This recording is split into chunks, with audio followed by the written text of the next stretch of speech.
What's up guys, it's Mr. Azai here. So today I'm getting the long-awaited Cerberus review that I did want to do quite a bit ago but never really got the chance to. I was hoping to get this video out when I actually had the Cerberus so that I could, play with the Cerberus a little bit and get a feel for it, but I've I've got a couple more uh, levels in the battle pass to go before I get it, so there's not really any point in me continuing.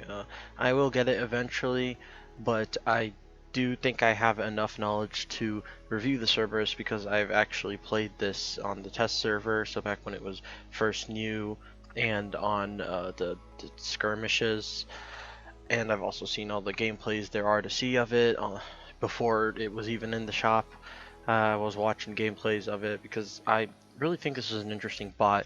It's nice to see that Warabots did decide to add a usable community bot this time, as last time we had the Bolt, and as you guys know how that is, the Bolt is very weak. It's a nice bot for beginners, I guess, but not really.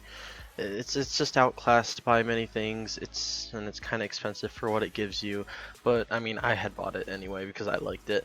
And getting the community bots in general is nice, and it's nice that they gave it away to us for free. All you have to do is just grind a little bit through the battle pass and you can get it really easily.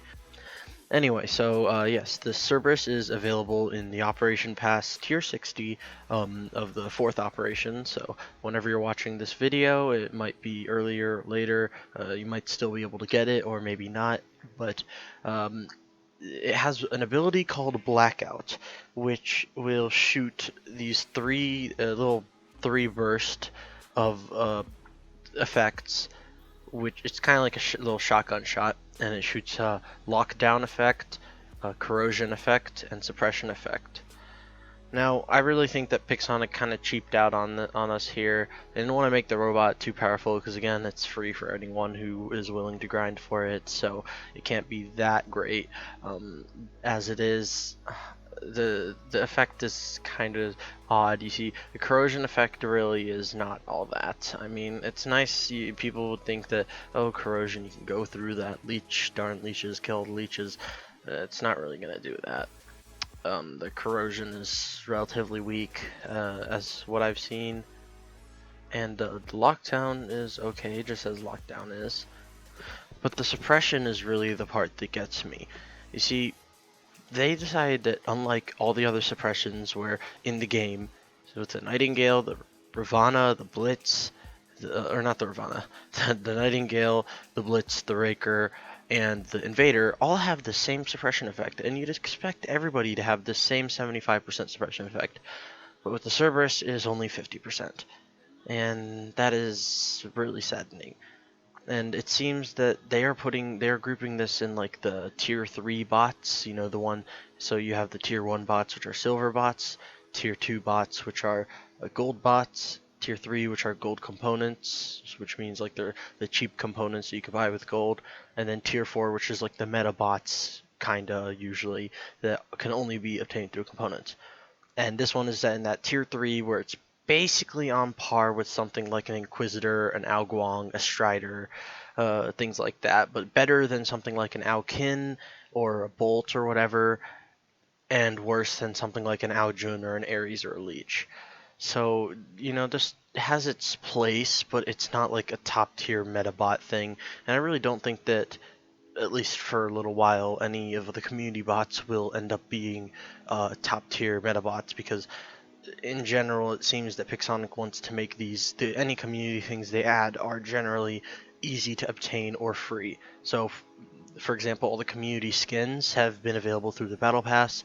This community bot is in the battle pass. The other community bot, while it's not in any free way to get it, it's only 1,000 gold, so you can get it relatively easily.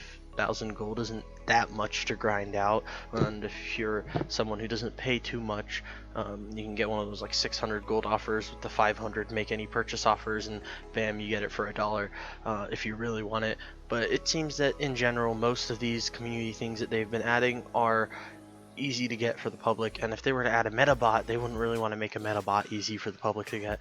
So I do understand where they're coming from with this. They needed to kind of break the knees a little bit, you know, make it just limping through instead of sprinting through the meta like the Leech and the Ajun and the Phantom and stuff. But there's not any place to complain with this. It also has an Aegis shield. Now, this is a very interesting Aegis shield. There's no Aegis shield like it in the game. The Cerberus' Aegis shield is the only Aegis shield which can regenerate while it's still up, so it works just like a normal energy shield.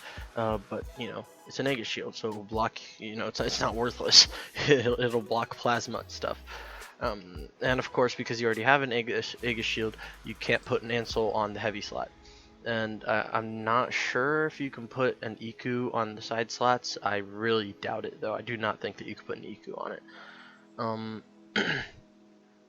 As it is, this is basically it. Its ability has a 10-second recharge, although there's this annoying thing that I have seen people note, that whenever you fire the ability, between clicking the ability button and the bullets or the effect actually shooting out, there's a lot of like time lag. So this isn't like actual game lag, but this is like you click the button, about 1 second later the animation of the gun like coming out of its little capsule, as you can see on the left there, it stops, or it has to, you know, finish the animation, and then it has to shoot, and the projectile kind of travels slow. So you really need to aim ahead of your targets so you make sure you can actually hit them.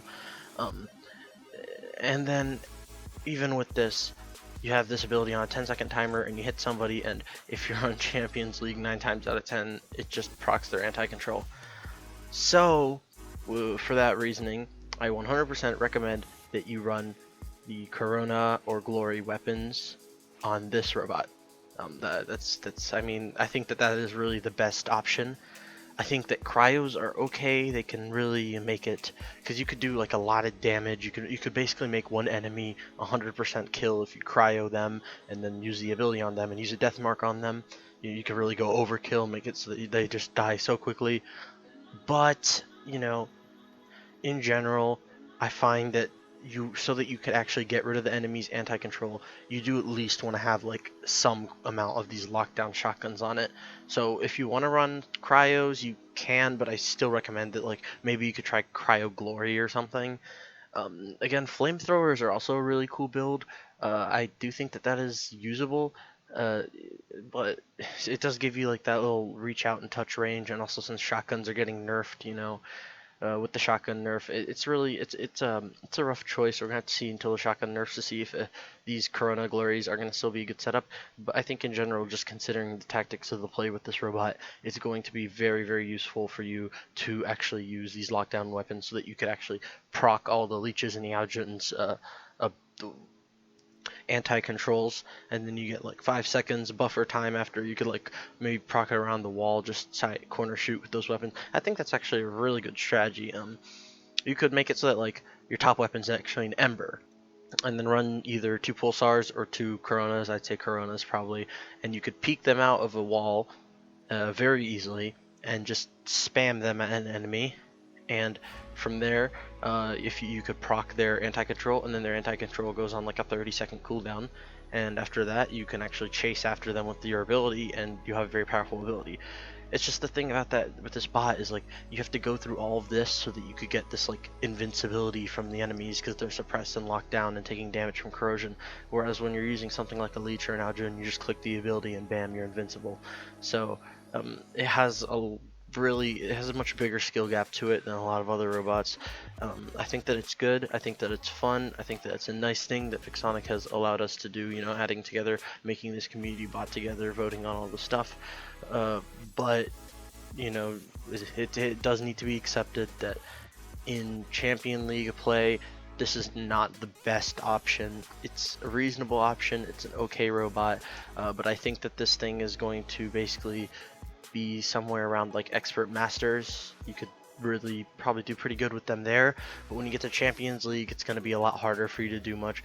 Now, I have actually at some point fought these things, and let me tell you that Aegis shield regenerates super fast. It is a very weak Aegis shield. I'm going to tell you that like the Aegis shield just breaks really quickly. You could just spray it with a shotgun and it'll go down a couple shots.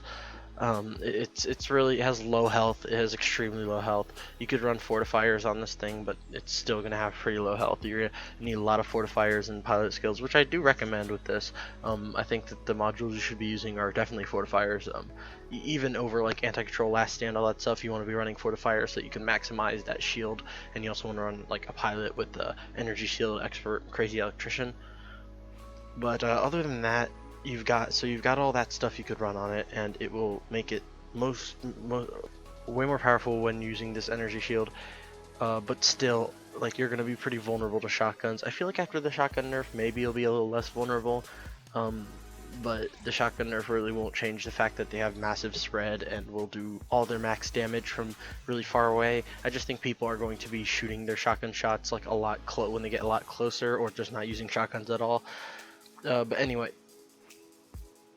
so the thing that you want to be able to really take advantage of with the Cerberus is, while your shield is weak, do note that it is also extremely quickly charging. So you can get this shield back up in like a second after it goes down. It's really quick. It keeps coming back up. So I think that most of the shield's ability is going to be blocking from single large bullet shots with huge burst damage. With this I mean, like, for example, a shotgun. A shotgun will do a lot of damage, but you can, like, it really does way more damage than the shield can usually, take. So somebody shoots you with a shotgun, they destroy your shield, and then they can actually hit your hole directly, maybe once or twice, and then your shield's back up already again, and they hit your shield. So you want to take advantage of that a lot. You want to do a lot of backpedaling when people get close to you, and also when you're facing things like those Dragoon Almings, they'll basically one-shot your shield, but again, they are dishing out a ton of damage just right into your shield, and it's way more damage than the shield like realistically needs to handle.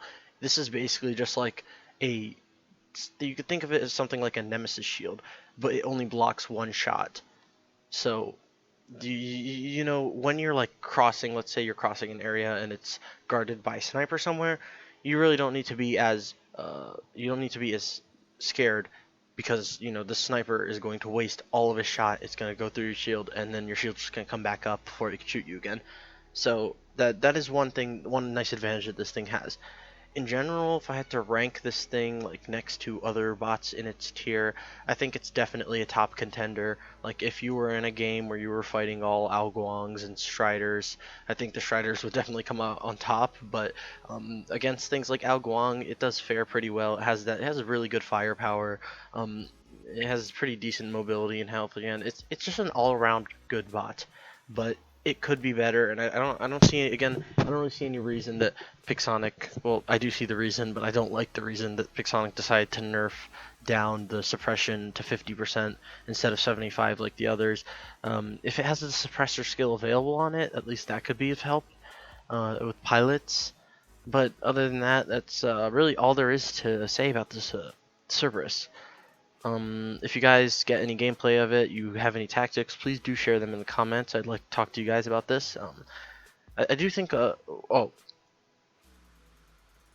so yeah, just a small overview. Best TLDR here, basically. The best items you want to be putting on it are lockdown weapons, so Coronas and Glories, basically, or Pulsars if you'd like to run it longer ranged.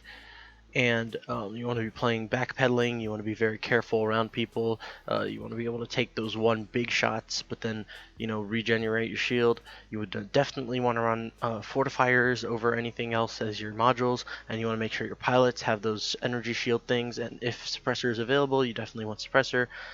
As for the actual active module slot, I recommend Deathmark, because again, this adds to that whole ability of, you've taken one enemy, you've rooted them, suppressed them, put them in corrosion, and now you also give them Deathmark. And again, if you wanted to use cryos, you could freeze them too.